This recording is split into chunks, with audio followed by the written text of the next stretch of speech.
It's a tale as old as time and a song as old as rhyme. Emma Watson is great. Brett Erlich is back. He's a man who's once been described as listening to a really bright guy who's been drinking for a little while. Oh, yeah, that's right. That's right on your website. Yeah, it's true. Someone said that, and I liked that. It made me feel good about myself. I think it's accurate. At least it's not like someone who's just, suffered some kind of strange accident, Like a time travel related accident. It's only emotional scars that I suffer from. Oh, well, you can hide those. But yeah, I'm Brett. You guys watch PopTrigger, something that you can go watch. If you're really bored, you can delve into the past and go to youtube.com/viral videos to give you an idea of how I thought it was long. Viral Videos Film School. Yeah, but it's been around for so long videos? that I have youtube.com/viral videos. Did you get that one in 2004? I want to say probably 2006. You were there. Yeah, at the dawn of time. I stood really close to the Big Bang with a butterfly net and caught that one. I was just in school being like, I don't know what I'm going to do. Yeah, no. So good for you. I was out of school going, I don't know what I'm going to do. That was very similar. All right. We were talking about Beauty and the Beast, weren't we? Yeah, I'm excited. We need to check out this new trailer just to prime everyone and get our heads in the right place. Let's go.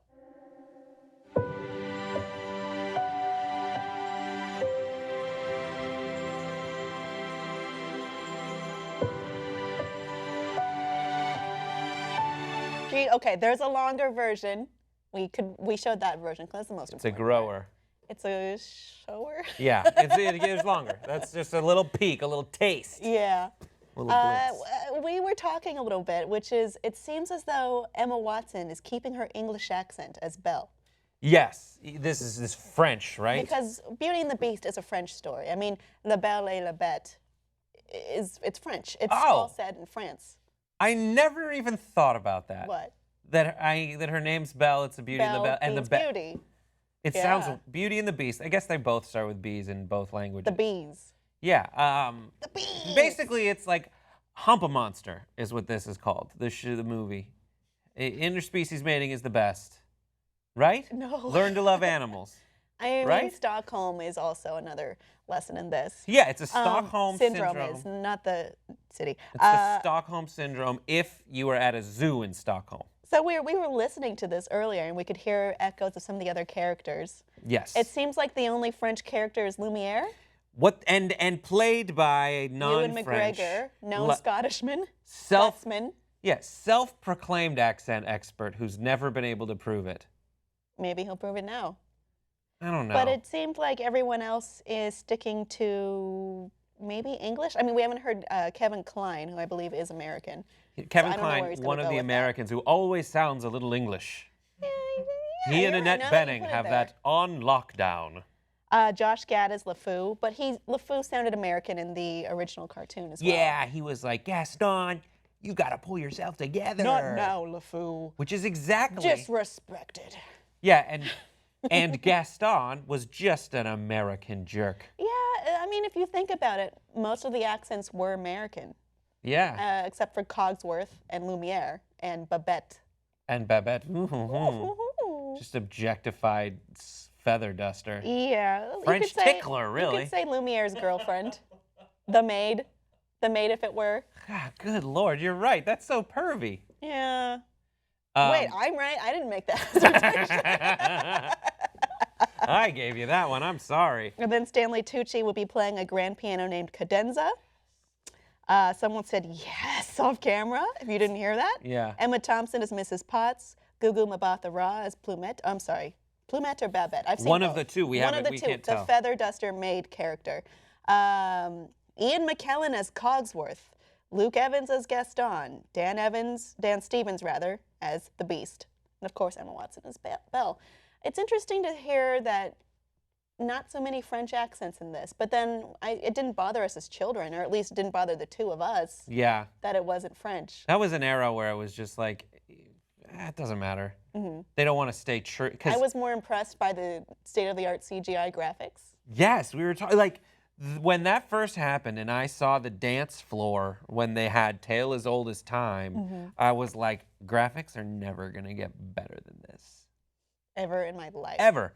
And I was like, I didn't think they could get better than the Aladdin escape scene, but they did so good. this is better than the Aladdin escape scene, for sure. Yeah, I mean, when I was watching this, I did get little tingly feelings. Really? And, well, because it reminds me of my childhood. So I remember being a little kid sitting in the theater going, wow.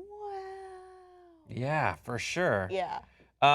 So it sounds like they're going to do the same music. So what's going to happen is it will be a musical. However, there will be a couple, maybe one or two new songs that are actually not the Broadway songs. There's some extra songs in the Broadway version, like Belle sings a song about home. She and her father sing a song about being weird or being considered outcasts. I thought that was a beautiful song, by the way. I did get teary-eyed when I heard that one. Aw. You should listen to it. I like that most of the town is like, she's weird because she reads books. Like, that was the thing. She's such a weirdo. She lives on a farm and reads books. Yep. Like, that's fine. Well, Belle was set apart in a few different ways. Yeah. Like, she and Beast seem to be the only two characters who are blue. Huh. Yeah. Interesting. She has like brown hair, brown eyes. I think she was the first princess to do that. Really? Yeah.